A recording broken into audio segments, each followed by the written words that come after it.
In the sweltering heat of a dusty roadside in rural Mexico, where the sun beat down like an unrelenting drum, Elena Vargas stood beside her gleaming luxury sedan, its engine silent and defiant. She was a woman who commanded boardrooms and turned heads in high society, a self-made millionaire whose fortune came from a chain of eco-friendly resorts that dotted the Caribbean coast. But today, her empire felt worlds away as she waved down a passing truck, her designer sunglasses hiding the flicker of impatience in her eyes. "Oi! Conoces el un mecánico por aquí," she called out, her voice carrying the polished accent of someone accustomed to being heard. Little did she know, this breakdown would unravel more than just a faulty alternator, it would mend something far deeper.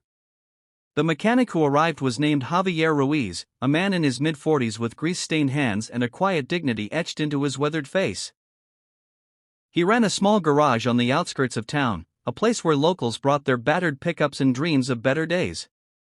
Javier had seen better times himself, widowed young. He raised his 2 daughters alone, scraping by on odd jobs and the occasional big fix. His toolbox was his lifeline, filled with tools passed down from his father, each one a reminder of the hard work that built character. As he pulled up in his old van, Elena crossed her arms, glancing at her watch. "Listen," she said in Spanish, switching effortlessly to the local dialect to bridge the gap. "Si lo repras en menos de una hora, te invito a almorzar." Her words hung in the air like a challenge, a playful provocation from a woman used to betting on outcomes in her favor. Javier met her gaze, a small smile tugging at his lips.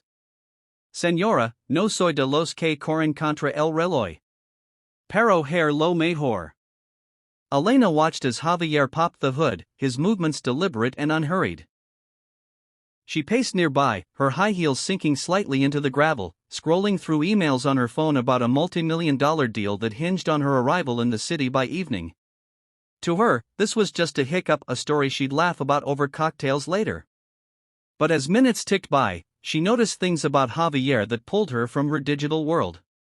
His shirt was threadbare at the elbows, and a photo peeked from his wallet when he reached for a wrench. 2 girls, beaming with gap-toothed smiles, one holding a school trophy. "Tus hijas?" she asked casually, leaning against the car. Javier nodded without looking up. "Sí, Maria y Sofia. La mayor quiere ser doctora, pero, bueno, la vida no siempre coopera." His voice carried a weight, the kind that spoke of sleepless nights and sacrificed dreams. 20 minutes in, Javier had diagnosed the issue: a fried alternator, common in these heat waves. He worked methodically, his hands dancing over the engine like a surgeon's.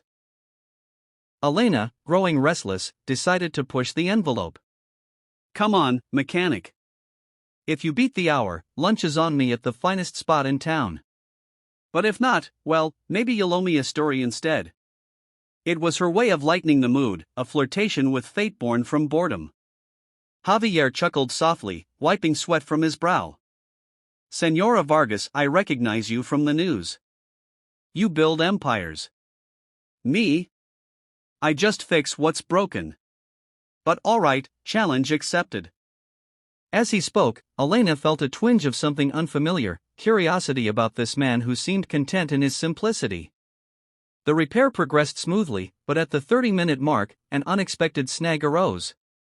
Javier's wrench slipped, and as he bent to retrieve it, he winced sharply, clutching his side. He muttered, trying to play it off. Elena's eyes widened. "What's wrong? Are you hurt?" He waved her off. "Nada, just an old injury from lifting engines. It'll pass." But she insisted, fetching a bottle of water from her car. As she handed it to him, their hands brushed, and in that moment, she saw the scars on his palms, marks of a life lived in service to others. Javier took a sip, then confessed quietly, "Truth is, I've been putting off seeing a doctor. Can't afford to close the shop, not with the girls' school fees due." Elena froze. Here she was, a millionaire who could buy hospitals, standing before a man whose selflessness kept him from caring for himself. This revelation hit Elena like a wave crashing on her pristine beaches. She thought of her own rise to wealth. Orphaned at 15, she'd clawed her way up through sheer determination, building resorts that promised paradise but often left her isolated in luxury. Kindness had been her armor once, but success had hardened it into cynicism. Watching Javier push through the pain, she felt a profound shift, a realization that true wealth wasn't in bank accounts but in the quiet acts of endurance for those you love. "Why do you do it?" she asked, her voice softer now. "Push yourself like this?" Javier paused, tools in hand. "Because family is everything, Senora. And sometimes, helping others is the only way to help yourself." With renewed vigor, Javier dove back in, his focus sharpening despite the discomfort.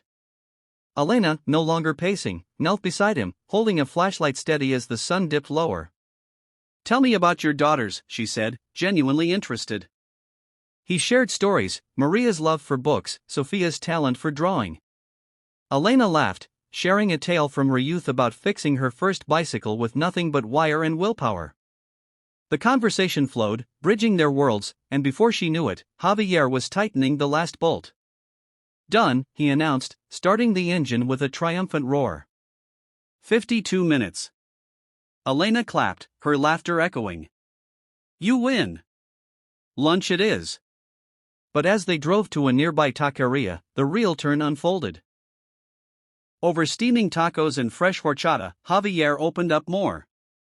His garage was on the brink of closure due to a loan he couldn't repay, a victim of the pandemic's lingering shadow. Elena listened, her heart aching with empathy. This man, who fixed her car with such grace, was fighting battles she could end with a signature. The emotional climax built as they finished eating. "Javier," she said, her eyes misty, "that wasn't just a repair. You reminded me of what matters." Reaching into her bag, she pulled out her checkbook, not for lunch, but for something transformative. "This is for your garage, and for your daughter's future. No strings.